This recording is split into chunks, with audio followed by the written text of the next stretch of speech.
আপনার গাড়িটা একটু স্টার্ট দেন তো।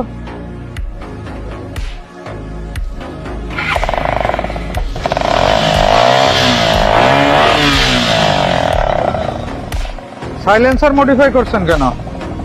সাইলেন্সার শব্দ দেয় তো একটু ভালো লাগে না। শব্দ ভালো লাগে। আচ্ছা, তারপরে আপনার এটা কি মোটরসাইকেল? এটা শুধু কি মনোটন? তাহলে এটার তো এই সামনের অংশও তো থাকবে না। না স্যার, এইগুলো সামনে আলাদা করে লাগানো হয়েছে। না, আপনি তো এটা লাগাতে পারবেন না, লাগাতে পারবেন না। যাই হোক, আপনি এত ব্যস্ত হয়ে কোথায় যাচ্ছেন, হেলমেট আনলেন না? স্যার আমি তো ইমার্জেন্সি কাজ যাচ্ছি তো স্যার, এই জন্য। তো হেলমেট ভুললেন কেন? এত ইমার্জেন্সি কাজ, আপনি হেলমেট ভুললেন কেন? স্যার গার্লফ্রেন্ড বসে আছে তো রেস্টুরেন্টে, এই জন্য দেখা করতে যাচ্ছে, আমার খেয়াল নেই ও ইমার্জেন্সি। যাক, ভালো, আপনি গার্লফ্রেন্ডের সাথে দেখা করতে। তুই চিন্তা করে দেখ ভূপেন, নারী জাতির ছলনায় পড়ে মানুষ কিভাবে ধ্বংস হয়ে যায়।